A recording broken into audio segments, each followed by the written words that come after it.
स्वागत है आप सभी का लर्न एंड फन पे, जहां पे टीचर्स आपको दिल और दिमाग दोनों से पढ़ाते हैं। तो आज हम लोग लेक्चर नंबर 6 के लिए मिले हैं। चैप्टर काफ़ी बड़ा है बच्चों, आप ये बात जानते ही हैं। और आज के लेक्चर का हमारा जो गोल है वो है व्हीटस्टोन ब्रिज पढ़ना और व्हीटस्टोन ब्रिज की मदद से मीटर ब्रिज पढ़ना। ये हमारे दो गोल मिलने रहेंगे।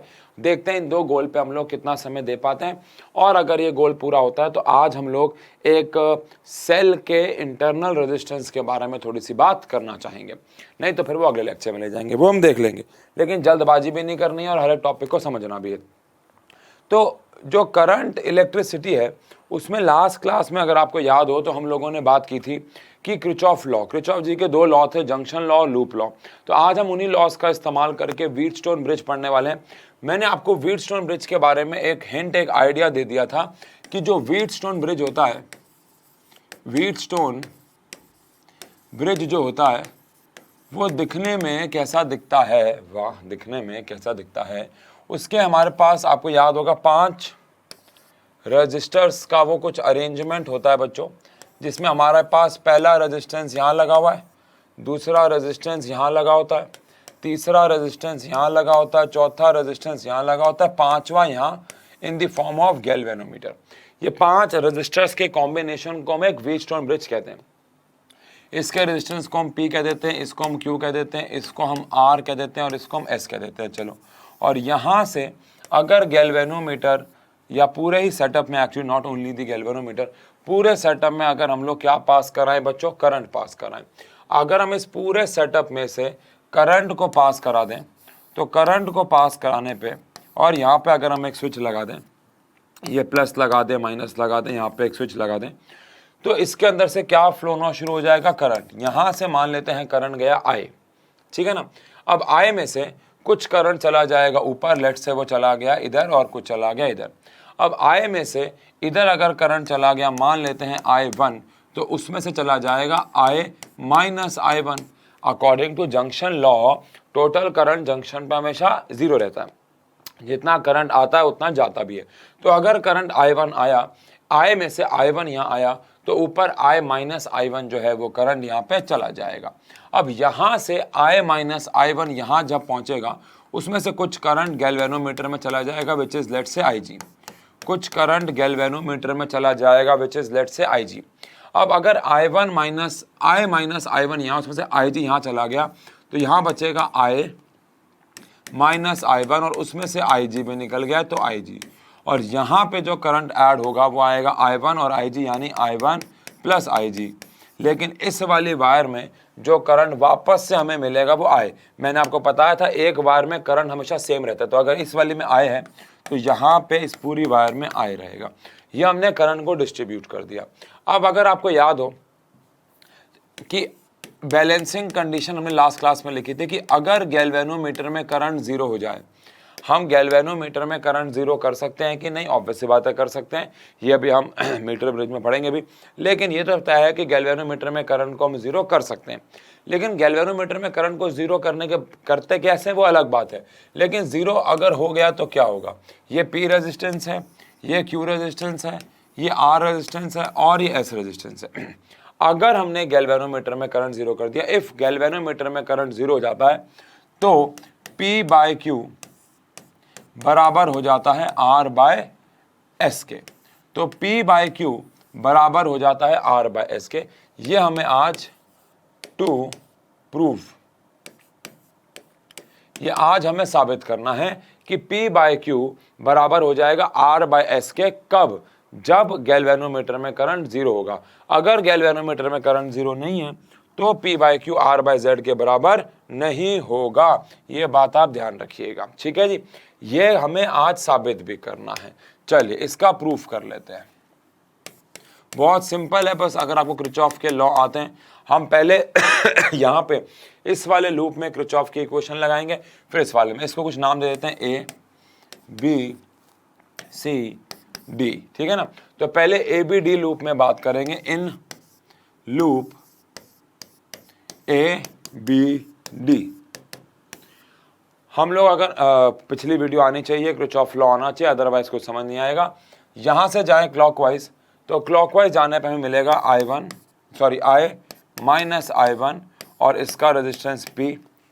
यहाँ नीचे आए तो मिलेगा IG और इसका गैल्वेनोमीटर का रेजिस्टेंस हम लोग G मान रहे हैं, और यहाँ आएंगे तो माइनस में आ जाएगा -I1Q। और पूरे सर्किट में कोई बैटरी नहीं है, तो इसलिए गैल्वेनोमीटर, पूरे सर्किट में कोई बैटरी नहीं है तो इक्वल टू में 0 भी चला गया। इसको हम लोग मान लेंगे बच्चों फर्स्ट इक्वेशन। इसको हम लोग मान लेंगे फर्स्ट इक्वेशन। अब यही सेम काम हम लोग करेंगे इन लूप, कौन सा बच्चों, BCD, इन लूप BCD, और BCD लूप में हम लोग चलेंगे एंटी क्लॉकवाइज, क्योंकि ये पॉजिटिव हो जाएगा, ये पॉजिटिव हो जाएगा। इधर आएंगे तो IG आ जाएगा, इधर जाएंगे तो I1 प्लस IG इंटू में ऐसा आ जाएगा, I1 प्लस IG इंटू में इसका रेजिस्टेंस आ जाएगा S, और उल्टा घूमेंगे तो I minus I1 minus IG into में R आ जाएगा। तो I माइनस I1 प्लस क्या है यहाँ पे ना कि रिफ्लेक्शन पड़ती है, तो मुझे डेस्कटॉप पे देखना पड़ता है, लाइट की रिफ्लेक्शन पड़ती है, IG, और इंटू में क्या आ गया हमारे पास R। ये पूरा का पूरा 0 के बराबर हमारे पास हो जाएगा अगेन, क्योंकि यहाँ पे कोई भी बैटरी या आप कह सकते हैं सेल या पोटेंशियल गेन नहीं है। तो ये आ गया इक्वल टू में 0, और ये आ गया इक्वेशन 2। अब अगर गैल्वेनोमीटर में आपने कोई करंट पास नहीं कराना है, अगर गैल्वेनोमीटर में से करंट को 0 कराना है, यानी कि if IG is equal to 0, तो जो इक्वेशन फर्स्ट हमारे पास, ये तो हमने इक्वेशन बना दी, ये तो हमने इक्वेशन बना दी। अब हम इसमें IG इक्वेशन क्यों बनाई, ताकि आपकी प्रैक्टिस भी हो जाए। अब हम क्या करेंगे, IG की वैल्यू को 0 पुट कर देंगे। अब अगर मैं IG की वैल्यू को 0 पुट कर दूंगा तो इक्वेशन 1 क्या बन जाएगी पता हो, I माइनस I1 इंटू में P है, और ये वाला हिस्सा 0 हो जाएगा बिकॉज गैल्वेनोमीटर में करंट 0 है, और यहाँ पे आ जाएगा minus I1 is equal to Q में, I1Q इज इक्वल 0। इसको इधर ले जाएंगे तो I minus I1 P is equal to I1Q। ये हमारे पास इक्वेशन नंबर, इसको आप मान लीजिए A, कोई दिक्कत वाली बात ही नहीं है। अब यही काम हम सेकेंड इक्वेशन के लिए भी करेंगे। अब सेकेंड इक्वेशन में अगर मैं IG को 0 कर देता हूं तो ये मेरे पास 0 हो गया, यहाँ पे मेरे पास I1 इंटू में ऐसा आ गया, यहाँ मेरे पास I1 इंटू में ऐसा आ गया, और यहाँ पे मेरे पास I माइनस I1 इंटू में R आ गया माइनस का, तो minus I minus I1 into में R आ गया माइनस का, और इक्वल टू में तो 0 है। अब अगर मैं इसको इधर ले जाऊँ तो I1 या I minus I1 R is equal to I1S is the equation. इसको मान लीजिए आप इक्वेशन नंबर 2, सॉरी B। अब आप A और B को डिवाइड कर दो, काम हो गया आपका, डिवाइडिंग A एंड B। अब अगर आप A और B को डिवाइड कर देते हो तो यहाँ पे I माइनस I1 इंटू में हमारे पास क्या आ रहा है P, और डिवाइडेड बाय यहाँ आ रहा है I माइनस I1 इंटू में क्या आ रहा है R इज इक्वल टू, यहाँ पे क्या है बताओ, I1 इंटू में Q, और यहाँ पे क्या है I1 इंटू में S। अब I1 से I1 तो कैंसिल हो गया, ये पूरा इससे कैंसिल हो गया, तो P by R is equal to Q by S हो गया, जो कि मैंने आपको बताया था कि बैलेंसिंग कंडीशन को हम ऐसे भी बोल सकते हैं, P by Q is equal to R by S की बजाय P by R is equal to Q by S, क्योंकि बात एक ही है। बात एक कैसे, अब मैं इसी में अगर R को उधर ले जाऊं और Q को इधर ले आऊं तो ये फॉर्मूला क्या बन जाएगा, P by Q is equal to R by S। तो फॉर्मूला बन जाएगा P by Q is equal to R by S। तो कहीं ना कहीं कुल मिला के गेम जो है वो वही है, ठीक है जी। तो हमने balancing condition of Wheatstone bridge को प्रूव कर दिया है कि अगर गैल्वेनोमीटर में करंट जो है वो 0 जाता है तो भैया जो कॉरस्पॉन्डिंग रेजिस्टेंसेज होते हैं उनका जो रेशो है वो बराबर रहता है, जो कॉरस्पॉन्डिंग रेजिस्टेंसेज होते हैं उनका रेशो बराबर रहता है। अब इसका हम क्या इस्तेमाल करेंगे, एक बच्चा सोचता है कि ये क्यों पढ़ाया जा रहा है हमें, इसका हम क्या करेंगे, हम बीच वाले में से करंट 0 हो जाए तो रेशो रेजिस्टेंस में हो जाएंगे, इसका क्या फ़ायदा है, इसका हम करेंगे क्या, इसके हमारे लाइफ में इस्तेमाल क्या है, तो वो तो मैं आपको अभी बता रहा हूँ जब हम लोग पढ़ने वाले हैं मीटर ब्रिज। लेकिन पहले समझो कि अगर गैल्वेनोमीटर में यानी कि यहाँ से अगर करंट 0 चला जाता है तो ये वाला रेजिस्टेंस अपॉन में ये वाला रेजिस्टेंस बराबर हो जाएगा ये वाला अपॉन में ये वाले के। डन है, ओके, आगे बढ़े। और अब हमारे पास एक टॉपिक आता है जिसको बोलते हैं मीटर ब्रिज। अब मीटर ब्रिज होता क्या है भाई? मीटर ब्रिज एक व्हीटस्टोन ब्रिज ही है, कोई घुमा फिरा के बात नहीं, सच्ची बात। मीटर ब्रिज एक व्हीटस्टोन ब्रिज ही होता है, बस देखने का नजरिया होता है। आओ देखें भाई, इसमें क्या होता है हमारे पास, यहां पे एक कॉपर की प्लेट होती है, यहां पे एक और कॉपर की प्लेट होती है। ये हम ऑफलाइन बच्चों को दिखाते भी हैं। अब आपको कैसे दिखाएं, मतलब क्या समझाएं आपको, बस ये तो देखने वाली बात है। लेकिन ये हमारे पास ये कॉपर की क्या होती हैं, प्लेट्स होती हैं। इससे क्या होगा अभी समझेंगे, पहले बना ले पूरा। ये हमारे पास कॉपर की होती हैं प्लेट्स। इन कॉपर की प्लेट्स में यहां पे कनेक्शंस करने के लिए हमारे पास स्क्रू होते हैं, ठीक है जी। अब इसमें हमारे पास सबसे इंपॉर्टेंट बात, 1 मीटर की एग्जैक्ट एक वायर होती है। यहां पे एक हरी हरी जो आपको देख रहे हो आप, ये 1 मीटर की वायर है, इसलिए इसका नाम मीटर ब्रिज भी पड़ने वाला है। फिर यहाँ पे हम लोगों ने एक स्केल लगा रखा होता है जो परमानेंटली यहाँ पे फिक्स्ड रहता है, जिसमें 0 से लेके 100 सेंटीमीटर तक की रीडिंग लिखी होती है। इधर से नाप लो, इधर से नाप लो, 0 से लेके 100 सेंटीमीटर तक की रीडिंग, बीच में और भी ऑब्वियस सी बात है रीडिंग होती है। ये स्केल होता है, ये फिक्स होता है। ऑब्वियस सी बात, अगर ये वायर 1 मीटर की है तो ये भी 1 मीटर यानी 100 सेंटीमीटर का होता है। अब होता क्या, इस पूरे सेटअप को हमने यहां से एक पोटेंशियल डिफरेंस दे दिया होता है। अगर आपने स्कूल में ये किया हुआ है तो आपको पता है मैं क्या कह रहा हूं। ये पॉजिटिव होता है और ये नेगेटिव होता है। यहां पे हम लोगों ने की लगा रखी होती है, ठीक है जी। अब अगर आप कहोगे तो मैं आज ही इसके ऊपर एक शॉट डाल दूंगा, 1 मीटर ब्रिज के ऊपर, कि मीटर ब्रिज कैसा दिखता है। लेकिन 1 मिनट के अंदर मैं उसको इतना समझा पाऊंगा कि वो वहां पे आपको वो कॉपर की वायर है, वो रेजिस्टेंस 1 है, वो रेजिस्टेंस 1 है, वो मैं आपको फिर ऐसे ही रफली समझा पाऊंगा। तो आप बोलो तो मैं 1 मिनट का शॉट डाल दूंगा या डाल ही दें, तो 1 मिनट का वहां पे शॉट डाल दूंगा मैं। 1 मीटर ब्रिज में अपने हाथ में पकड़ लूंगा और आपको बताता रहूंगा कि यहां पे हम एक रेजिस्टेंस बॉक्स लगा सकते हैं, पर वो शॉट का वैसे कोई सिग्निफिकेंस नहीं रहेगा। आप समझ रहे हैं, मतलब मैं शॉट डाल तो दूंगा लेकिन आप उससे कुछ समझ नहीं पाएंगे। ये तो जब तक आप स्कूल में करेंगे नहीं या अपने सामने नहीं देखेंगे तब तक आप समझ नहीं पाएंगे उसको, तो इसलिए वो रेलेवेंट सा नहीं रहेगा मुझे लग रहा है। यहाँ पे हम रेजिस्टेंस बॉक्स के तो ऊपर मैंने आपको वीडियो दिखा भी रखी है ना। मैंने यहाँ पे एक ये रेजिस्टेंस बॉक्स अभी स्टूडियो में ही पड़ा हुआ है तो मैं आपको दिखा देता हूँ।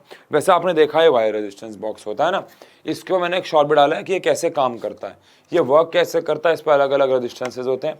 तो वो रेजिस्टेंस बॉक्स हमने यहाँ पे लगा रखा होता है इस स्लॉट के अंदर। ये इसके ऊपर मैंने शॉर्ट डाला हुआ, आप जाकर देख लेना कि रेजिस्टेंस बॉक्स एक्चुअली वर्क कैसे करता है। लेकिन रेजिस्टेंस बॉक्स हमने यहाँ पे इसके साथ कनेक्शन में लगा दिया और यहाँ पे हम एक रेजिस्टेंस लगाते हैं जिसका रेजिस्टेंस, मतलब एक ऐसी वायर होती है जिसका रेजिस्टेंस अननोन है, इसका रेजिस्टेंस हमें निकालना है। ये अननोन रेजिस्टेंस है, इसी के लिए हमारा यानी अभी तक देखो हमें ये भी नहीं पता है कि ये हम क्यों कर रहे हैं।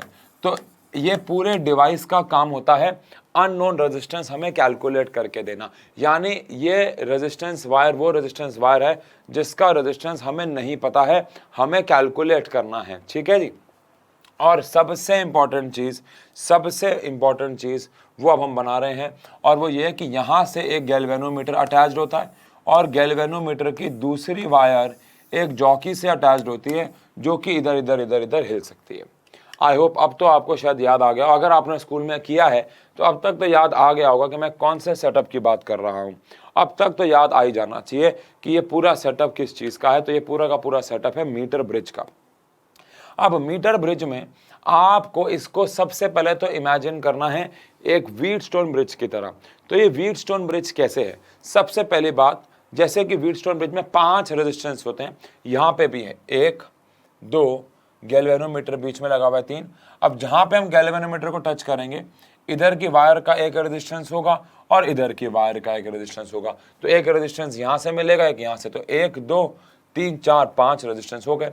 2 रेजिस्टेंस के बीच में गैल्वेनोमीटर, फिर 2 रेजिस्टेंस। तो ये पूरा का पूरा क्या है, अगर आप देखें तो ये पूरा का पूरा गैल्वेनोमीटर ब्रिज जो है वो व्हीटस्टोन ब्रिज ही है। ये गैल्वेनोमीटर, ये वो रेजिस्टेंस बॉक्स, ये वो अननोन रेजिस्टेंस, ये वो वायर जो कि जॉकी के इधर की है, और ये वो वायर जो जॉकी के इधर की है। तो ये पूरा का पूरा सेटअप अगर आप इमेजिन कर पाएं तो ये पूरा का पूरा एक मीटर ब्रिज जो है वो व्हीटस्टोन ब्रिज ही है और कुछ भी नहीं है।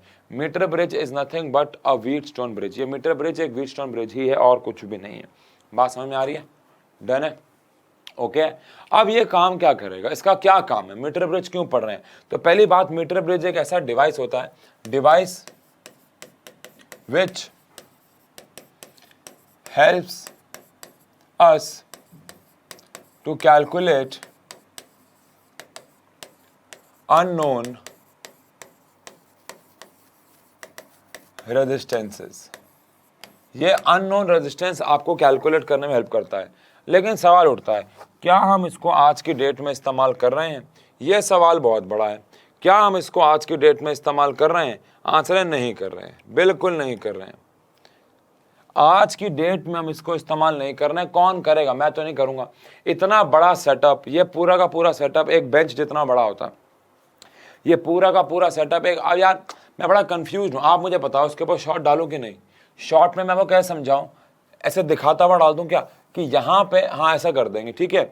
हो सकता है सब बच्चों ने भी स्कूल में प्रैक्टिकल ना किया हो, तो आज एक छोटा सा शॉर्ट डाल देंगे ये समझाते हुए कि देखो यार ये रेजिस्टेंस बॉक्स है, देखो यार यहाँ पे रेजिस्टेंस बॉक्स लगता है, यहाँ पे अननोन रेजिस्टेंस लगता है, ये वायर होती है, यहाँ पे स्केल होता है, और इस स्केल के साथ हम बैटरी लगा के इसका सेटअप वगैरह कर देते हैं। सेटअप समझा सकता हूँ, इसकी वर्किंग वगैरह 1 मिनट में समझाना पॉसिबल नहीं, और वैसे भी गैल्वेनोमीटर वगैरह के बहुत पंगे होते हैं। ऑल्दो हम इसको ऑफलाइन में दिखाते हैं क्योंकि वहाँ पे बच्चा सामने होता है, और वहाँ पे भी अगर हमारे बैच में 40 बच्चे होते हैं तो 10-10 करके दिखाना पड़ता है, क्योंकि ये ऐसी चीज़ है जो ऐसे बहुत बड़े स्केल के बच्चों को डेमोन्स्ट्रेट नहीं किया जा सकता, ये देखना ही पड़ता है ना। अब जैसे वर्नियर कैलिपर हो गया, आपको ये तो पता होगा 11th में पढ़ के आए, वर्नियर कैलिपर, स्क्रू गॉज, ये जब तक खुद से नहीं करोगे तब तक आपको समझ में आएगा ही नहीं आ सकता, पॉसिबल नहीं। चलो, लेकिन ये हमारा पूरा का पूरा सेटअप मीटर भी। लेकिन ये काम कैसे आता है?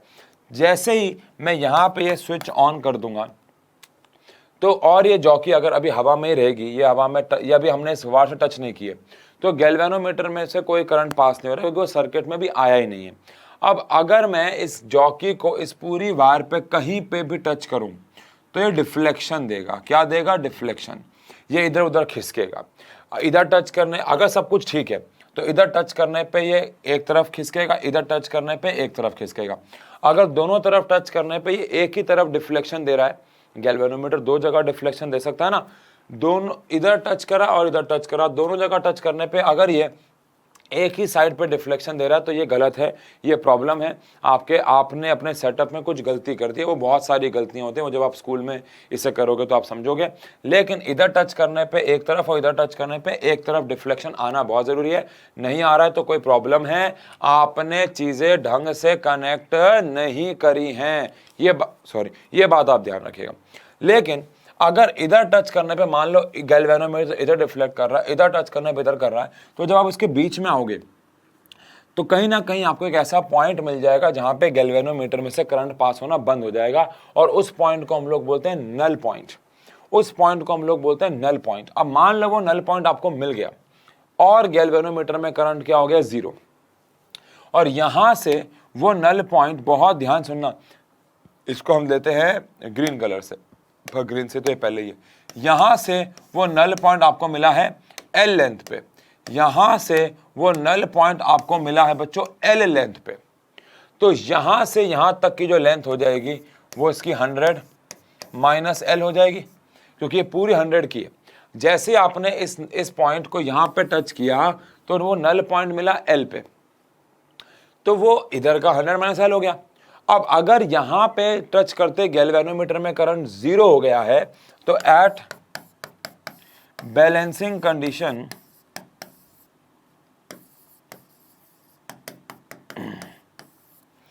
जो रेजिस्टेंस बॉक्स का रेजिस्टेंस है, जिसको मान लो अभी P कह देते हैं, क्या कह देते हैं? P। तो P का रेजिस्टेंस जब गैल्वेनोमीटर में करंट 0 हो जाता है तो ये वाला रेजिस्टेंस अपॉन में ये वाले का रेशियो बराबर हो जाता है ये वाला अपॉन में ये वाले के। ये तो हम बात कर चुके हैं। अगर ऐसा है बच्चों तो P अपॉन यहाँ का रेजिस्टेंस जो कि रो L बाय ए हो जाएगा।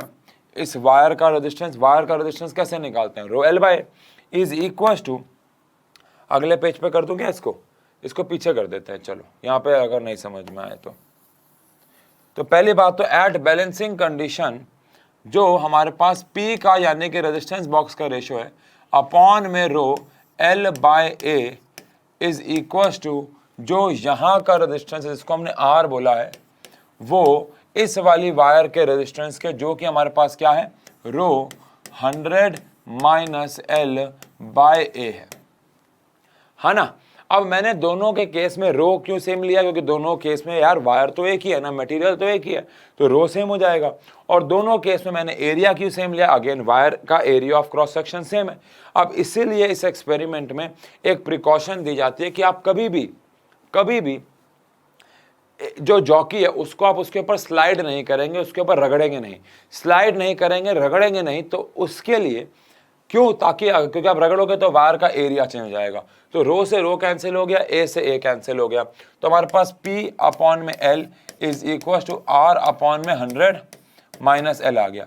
अब इस फॉर्मूले को अगर आप देखो तो इस फॉर्मूले में से आपके पास कौन सी चीज़ है जो नहीं है, तो आंसर है आपके पास क्या, इसमें P है, आंसर है हाँ P रेजिस्टेंस बॉक्स का रेजिस्टेंस होता है। तो वो तो आपने खुद ही निकाला होगा, आपने उस रेजिस्टेंस बॉक्स में से जो रेजिस्टेंस निकाला है वो उसका रेजिस्टेंस जो कि हमारे पास है, लंबाई आपके पास होगी।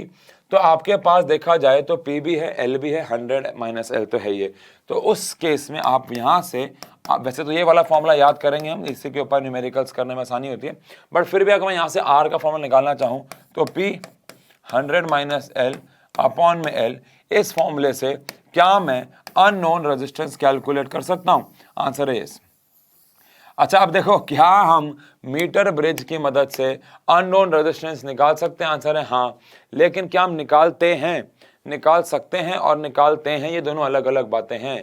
क्या हम इससे अननोन रेजिस्टेंस निकालते हैं, तो आंसर है नहीं निकालते हैं। क्यों नहीं निकालते हैं, क्योंकि अगर हम अननोन रेजिस्टेंस इस पूरे सेटअप से निकालेंगे तो बहुत इनकन्वीनियंट सा होगा। ये इतना बड़ा होता है साइज में, वो आप देखोगे आज के शॉर्ट में। ये वीडियो जब तक आएगी, शॉर्ट 8 बजे आता है, ये वीडियो आपके पास शायद आएगी कितने बजे यार, मैं ना टाइम और डेट्स में बहुत ज़्यादा कंफ्यूज रहता हूँ, तो बहुत ध्यान से सुनना, ठीक है। मैं आपको बताता हूँ, रुको। ये मेरे पास स्केड्यूल है, आज है वेडनेसडे, तो ट्यूसडे, तो आपके पास ये वीडियो पहुँचेगी मेरे हिसाब से 5-6 बजे के आसपास शायद जाती है वीडियो, मुझे नहीं पता, लेकिन शॉर्ट आपके पास 8 बजे जाएगा। अच्छा ये वीडियो जाएगी आपके पास 6 बजे, ट्यूसडे, हाँ वीडियो जाएगी 6 बजे। तो अभी आप ये वीडियो देख रहे हो तो अभी ये शॉर्ट अपलोड नहीं हुआ होगा, ये शॉर्ट अपलोड होगा 8 बजे, 8:15 बजे के आसपास। तो प्लीज़ आप ये शॉर्ट देख लीजिएगा कि ये जो मीटर ब्रिज होता है वो बहुत बड़ा होता है। अब इतने बड़े सेटअप से इतनी छोटी चीज़ का रेजिस्टेंस कैलकुलेट करना ये इररेलेवेंट सा है, ये कोई रेलिवेंसी नहीं है इसकी, करते भी नहीं है। ये बस एक डिवाइस है, एक कंसेप्ट है जिसको पढ़ा दिया, प्रैक्टिकली कोई एप्लीकेशन नहीं है। हमारे पास इतने अच्छे अच्छे डिवाइस हैं, मल्टीमीटर जैसे प्यारे प्यारे डिवाइस हैं जिनकी जो जेब में आ जाते हैं और जो रेजिस्टेंस, वोल्टेज, करंट सब निकाल लेते हैं। छोटा सा डिवाइस हो तो सब निकाल लेता है। तो प्रैक्टिकली स्पीकिंग ये इस्तेमाल प्रैक्टिकल लाइफ में नहीं होते हैं, बट ठीक है, पढ़ाई तो पढ़ाई है। चलो आओ आगे बढ़ते हैं। अब यहाँ पे हमारे पास एनसीईआरटी का एक सवाल आ रहा है, इसको समझने के लिए, इस कंसेप्ट को समझने के लिए आओ समझें। कह रहे हैं मीटर ब्रिज है जो कि डायग्राम में दे रखा है, आपको डायग्राम बना दूंगा, टेंशन मत लो। तो नल पॉइंट आपको मिला है 33.7। If now a resistance of 12 ohm is connected in parallel with S, the null point occurs to। अब देखो क्या है, ये हमारे पास P है, ये हमारे पास S है, और ये एक हमारे पास पॉइंट A है मान लो, और ये पॉइंट B है। हमने गैल्वेनोमीटर की मदद से वो कह रहे हैं नल पॉइंट निकाला। तो A से पहले वाले केस में, केस 1 में, क्वेश्चन को आप चाहे दोबारा पढ़ लो, R और S, R है ये, पहले वाले केस में जो हमारे पास नल पॉइंट आया वो आया 33.7 सेंटीमीटर पे, जब हमने यहां पे लगा रखा था R और यहां पे लगा रखा था S, तो नल पॉइंट आ गया 33.7, कोई दिक्कत नहीं, डन है। अब अगर हम लोग 12 ओम का रेजिस्टेंस इसके साथ पैरेलल में कनेक्ट करते हैं, ये केस 2 होगा। केस 1 की पहले इक्वेशन बना लेते हैं, आ जाओ। तो एट बैलेंसिंग कंडीशन,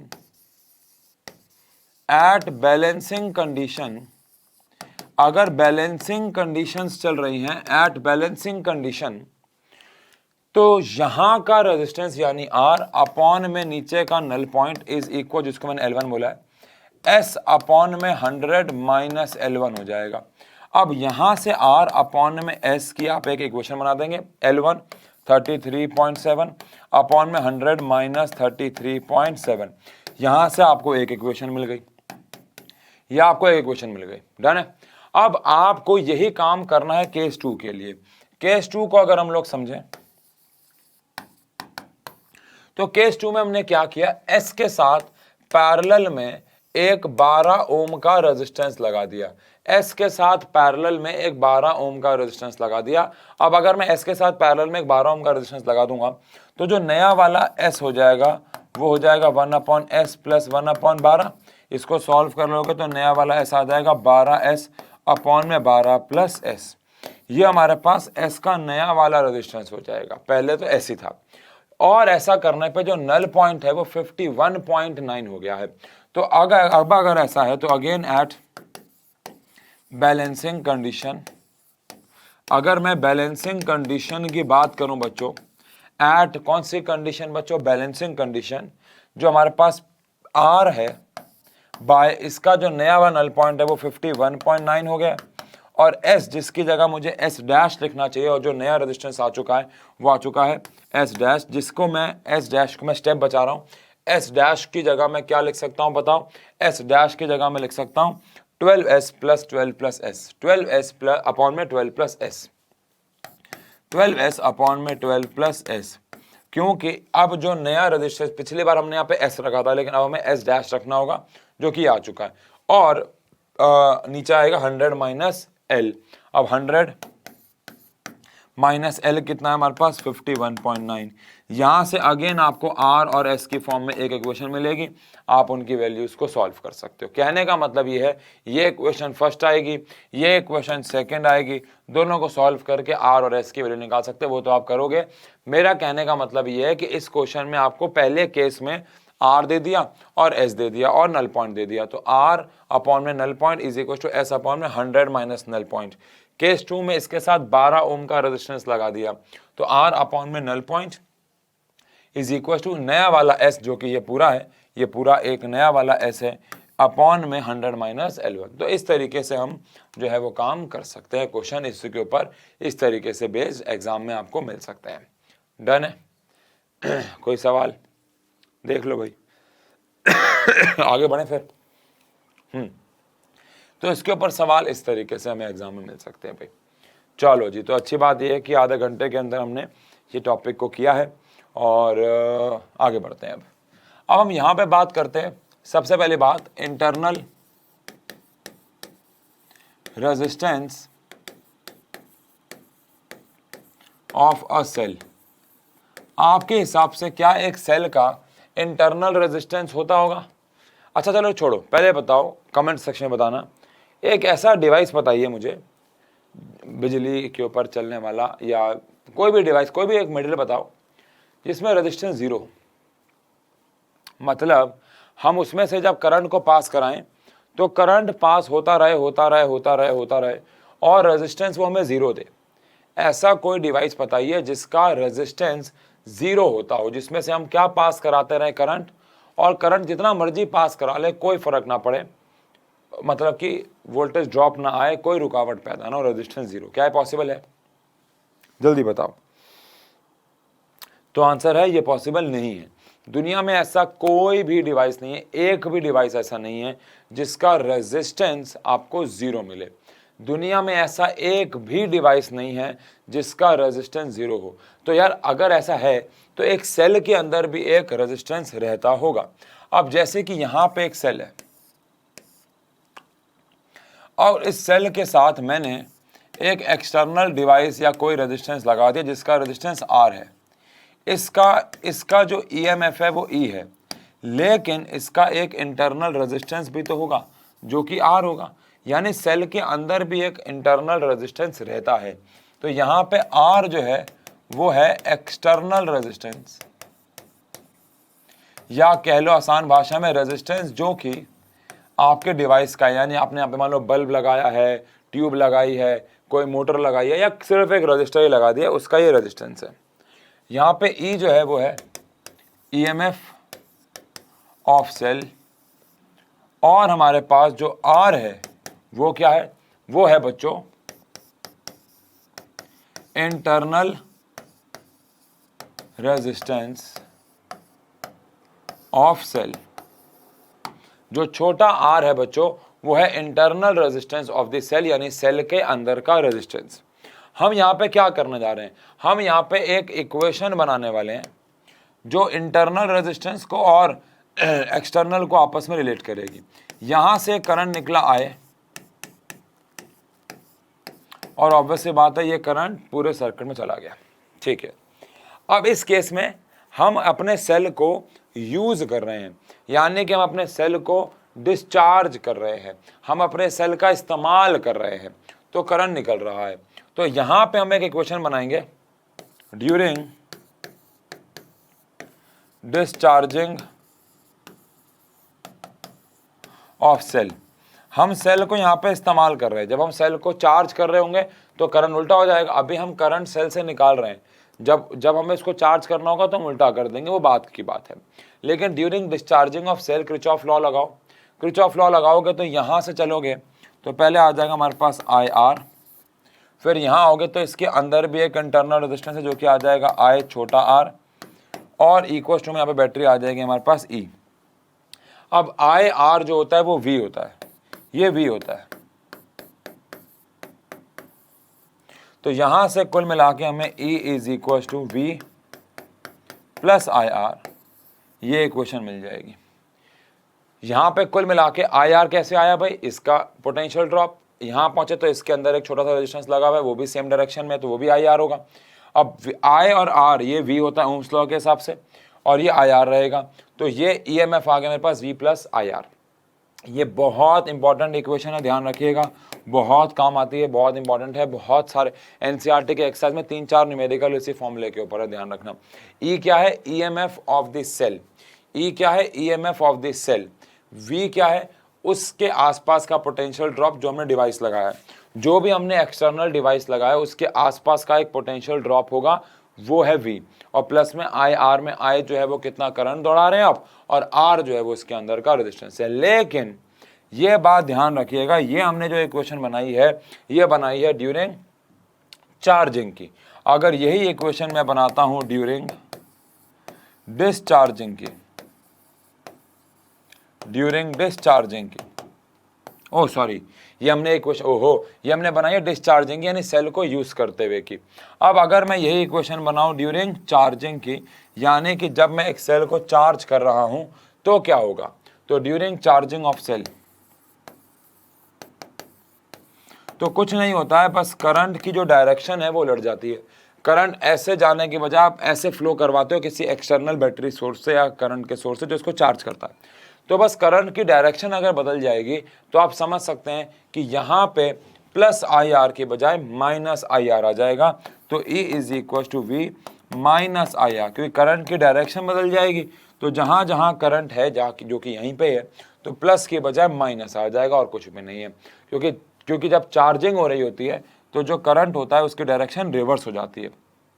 ये आपने इलेक्ट्रोकेमिस्ट्री में, वैसे तो हमारे यहाँ पे भी इलेक्ट्रोकेमिस्ट्री शुरू हुआ है, लेकिन अगर आपने कहीं पढ़ रखा है तो आपको पता होगा कि चार्जिंग और डिस्चार्जिंग में बस ये फ़र्क होता है कि करंट की डायरेक्शन को हमें उल्टा करना है। डिस्चार्जिंग में हमारा जो सेल है वो हमें बिजली दे रहा है, और चार्जिंग में हम उसको दे रहे हैं तो माइनस आ जाता है, ठीक है जी। अब यहाँ पे हमने अगर सेल्स को, जो कि आज का हमारा आखिरी काम भी है, सेल्स इन सीरीज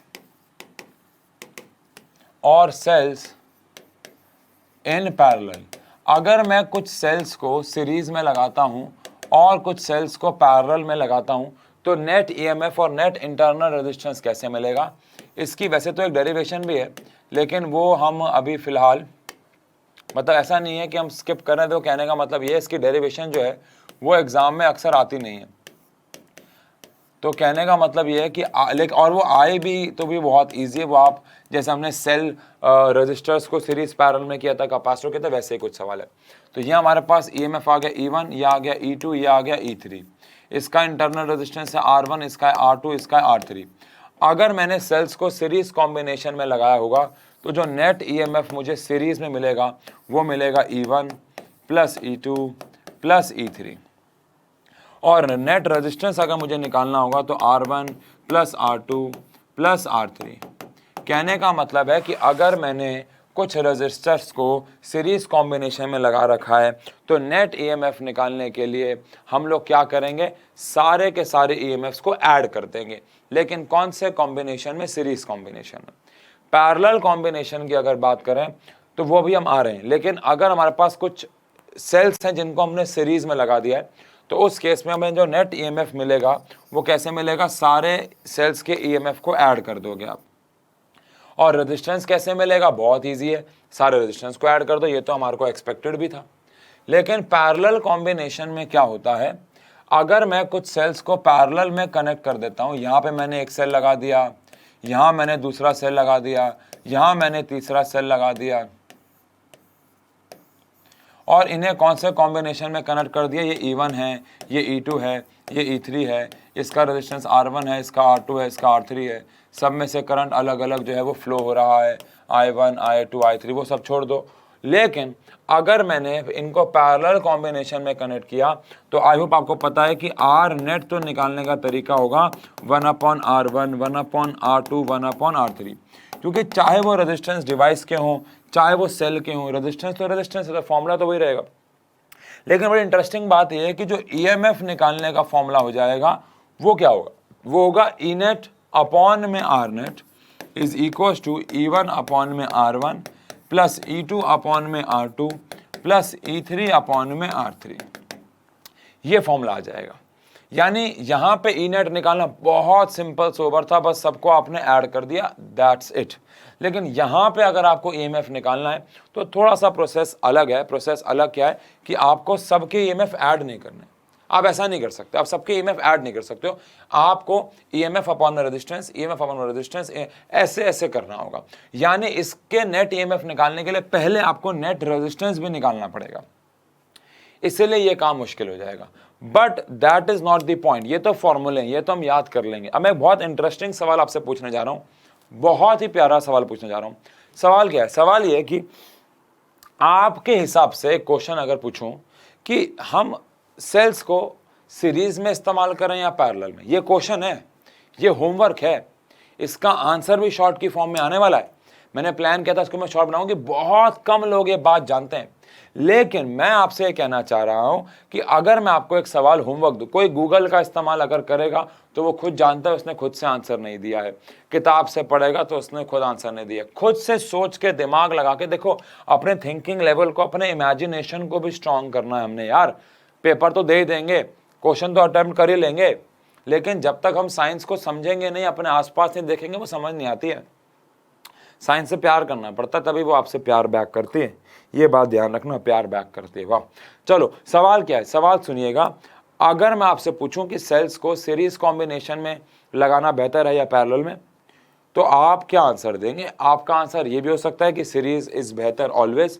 आपका आंसर हो सकता है पैरेलल इज बेहतर ऑलवेज। आपका आंसर हो सकता है कि नहीं, इस सिचुएशन में सीरीज अच्छा और इस सिचुएशन में पैरेलल। अगर आपका आंसर है सीरीज अच्छा है ऑलवेज, पैरेलल अच्छा है ऑलवेज, तो आपके पास कारण होना चाहिए।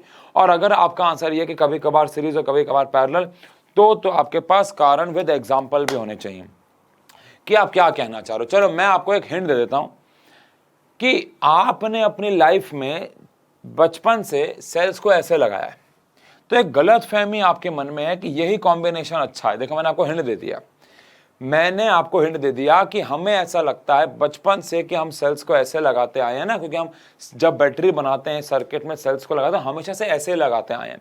बट क्या यही कॉम्बिनेशन हमारे काम का है? ये पॉइंट बहुत अलग है, ये पॉइंट बहुत डिफरेंट है, इसको बहुत अलग तरीके से डील किया जाएगा। तो आपको गेस करना है, गेस तो नहीं करना है, समझना है कि कौन सा कॉम्बिनेशन कहाँ पे इस्तेमाल होगा। मैं आपको एक और हिंट देता हूँ। हमारे घरों में कभी कभार हम सेल को यूज़ कर रहे हैं, जैसे कि अभी फ़िलहाल ये जो मेरे गले में माइक लगा हुआ है, इसके यहाँ पे हम लोगों ने कुछ सेल्स यहाँ पे यूज़ किए हुए हैं। अगर आपको दिख रहा हो मैं खोलूँ तो यहाँ पे कुछ सेल्स लगे हुए हैं। अभी फ़िलहाल ये सेल जो है वो यूज़ हो रहे हैं, ये सेल जो है वो यूज़ हो रहे हैं। लेकिन एक सेकेंड में यहाँ पे आपको दिखाऊँ, ये हमारे पास ये सेल का चार्जर है, ये सेल का चार्जर है, दिख रहा होगा। इसमें यही सेल लगा के हम चार्ज कर देते हैं। सारे सेल चार्ज नहीं होते हैं, ये अलग प्रकार के सेल होते हैं, आपको पता होगा, इन्हें सेकेंडरी बैटरीज कहते हैं, इलेक्ट्रोकेमिस्ट्री में पढ़ेंगे। लेकिन ये सेल यहाँ पे चार्ज हो जाते हैं। अब सवाल मैं आपसे पूछ रहा हूँ, मैंने आपको देखो हिंट दे दिया है कि आपको भले ऐसा लगता हो कि आज तक आप ये इस्तेमाल करते थे, लेकिन भाई साहब वो भी बहुत इंपॉर्टेंट है। अब आपको सोचना है कौन सा कॉम्बिनेशन कहाँ पे कैसे किस तरीके से हमारे जीवन में काम आता है। ओके, ये आपको सोचना है। आंसर शॉर्ट की फॉर्म में मिलेगा। Thank you so much.